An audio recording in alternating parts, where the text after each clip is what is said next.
Hold'em Masterclass numéro 68. Stopper la contre-attaque. Dans le cadre des tactiques de protection, nous allons voir que le joueur doit toujours prendre en compte la propension à passer de l'adversaire au moment où il décide de l'attaquer ou de le contre-attaquer. Cette leçon est illustrée par un coup inspiré d'un joueur français dont le pseudo est Teddy KGB. Nous nous trouvons dans un tournoi multitable sur Internet, un tournoi à $50. Il réunit 250 joueurs et 3 tables seront payées, soit 27 joueurs. À cet instant, il reste encore 50 joueurs dans le tournoi. Comme il reste encore 23 joueurs à éliminer avant les places payées, il est encore trop tôt pour penser à éliminer les adversaires. L'urgence est plutôt d'essayer de bâtir un tapis qui soit le plus solide possible afin d'aborder la zone de la bulle dans les meilleures conditions. Rappelons que la bulle est la place qui précède les premières places payées, donc en l'occurrence, la bulle est la 28e place. Le tapis moyen est de 7500. Les blindes sont de 200-400, donc le tapis moyen finance seulement 12 tours de donne. Cette indication est importante, car avec des tapis aussi peu profonds, rares sont les joueurs qui peuvent se permettre d'attendre les bonnes cartes. Il faut jouer agressif et saisir les bonnes opportunités quand elles se présentent. Nous jouons à la place de Roquet, qui a un tapis de 8200, donc légèrement supérieur au tapis moyen. Nous sommes au bouton, qui est communément la meilleure place. Nous possédons la paire de 8. Cette paire moyenne peut être jouée pré-flop aussi bien en défense qu'en attaque. Cela dépend des circonstances. Si elle affronte une paire supérieure, elle est outsider à 80%. Si elle affronte une main qui comporte 2 cartes supérieures, comme As-Dame, elle est favorite à environ 55%. Le environ dépend des couleurs des cartes en place. Si nos 8 n'ont aucune couleur en commun avec le As-Dame qui nous affronte, nous sommes à 55,5%. Si nos 8 ont les deux mêmes couleurs que le As-Dame, nous sommes à 54,6%. Si nos 8 affrontent As-Dame assorti dans une couleur que nous possédons, nous sommes à 52,6%. Enfin, s'ils affrontent As-Dame assorti dans une couleur que nous ne possédons pas, nous sommes à 52,2%. Maintenant, si notre paire de 8 affronte une main qui comporte une seule carte supérieure comme As-5 par exemple, elle est favorite à environ 65%.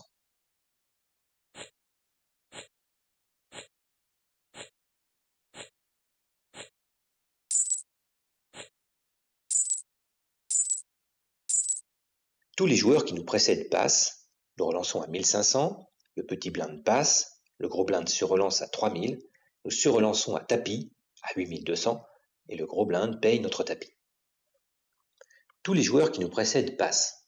Nous pourrions tout aussi bien passer nous aussi car n'oublions pas que les paires moyennes sont très vulnérables au flop. Il suffit que le flop comporte une seule carte supérieure pour que la paire moyenne se trouve en danger de mort et cela arrive dans au moins 80% des cas. Mais il est vrai aussi que si nous relançons pré-flop avec une paire moyenne, nous nous donnons deux avantages. 1. Nous pouvons toujours faire brelan au flop. Cela n'arrive qu'une fois sur 8, mais quand cela arrive, nous sommes ultra puissants. 2. Si une grosse carte arrive au flop, nous pouvons continuer l'attaque et l'adversaire est souvent obligé de passer parce qu'il pense que nous avons une grosse paire splittée. C'est la solution que nous décidons d'adopter. Nous relançons à presque 4 fois le surblind, soit 1500. Le petit blind passe, il ne reste que le gros blinder, mais il décide de nous relancer au double, donc à 3000. Un gros blinder qui relance pré-flop, cela s'appelle un squeeze play, comme nous l'avons déjà vu. Donc il peut très bien essayer de voler le pot. Il a un tapis de 7600, donc légèrement inférieur au nôtre. Et en nous relançant, il engage presque la moitié de son tapis. Mais d'un autre côté, il peut aussi relancer parce qu'il pense que nous volons nous-mêmes le pot. Si c'est le cas, il doit avoir un jeu qui n'est pas énorme. Ce joueur a déjà joué agressivement et c'est de cette manière que nous voyons les choses. Dès lors, nous allons le relancer à tapis, ce qui nous donne deux possibilités de le battre. 1. Il décide de payer et nous avons encore des chances de gagner. 2. Il décide de passer et nous gagnons 3200, ce qui nous fait passer de 8200 à 11400. Nous comptons alors sur sa propension à passer qui vient contrebalancer notre faiblesse en carte. Finalement, il décide de payer et nous allons à l'abattage.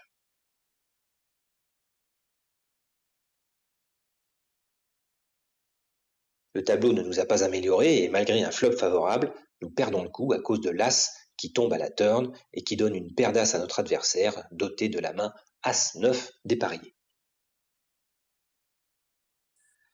La leçon porte sur la propension de l'adversaire à passer, ce qu'on appelle aussi en anglais la fold equity, car c'est bien cela qui constitue la clé de ce coup.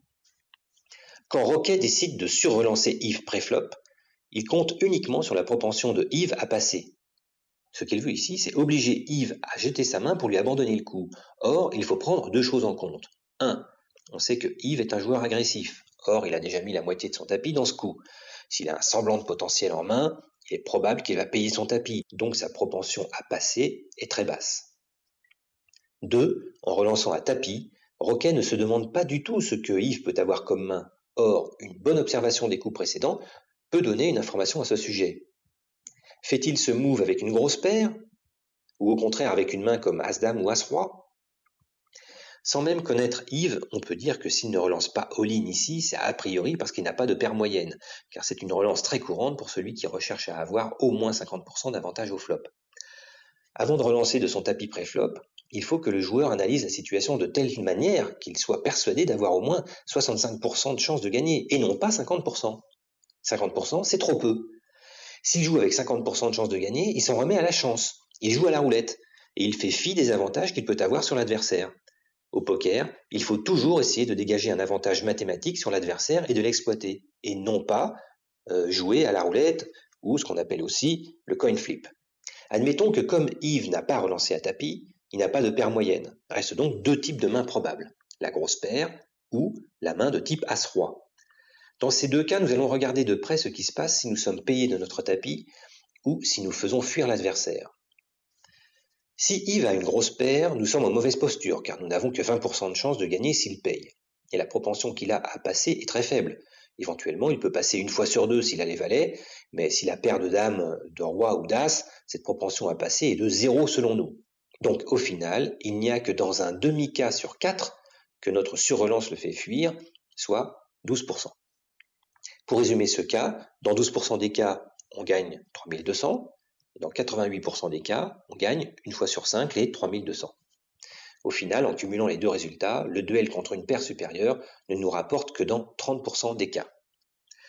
Voyons maintenant le cas où l'adversaire possède As-Roi.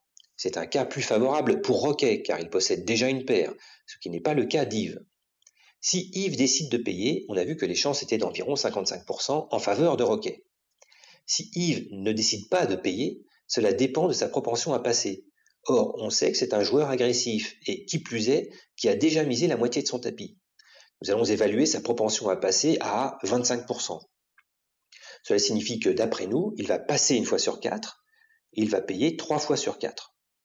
Faisons le calcul, une fois sur 4, nous gagnons 3200 par abandon, et 3 fois sur 4, nous subissons les 5 quarts du tableau, et dans ce cas, nous gagnons dans 55% des cas. Au final, en cumulant ces deux résultats, le duel contre As-Roi nous rapporte dans 71% des cas. Résumons, notre taux de victoire est de 30% si l'adversaire a une grosse paire et de 71% s'il a As-Roi. Là encore, nous devons faire une hypothèse sur la probabilité qu'il possède l'un ou l'autre. Dans la mesure où il a relancé au double et non à tapis, il devrait plutôt avoir une grosse paire.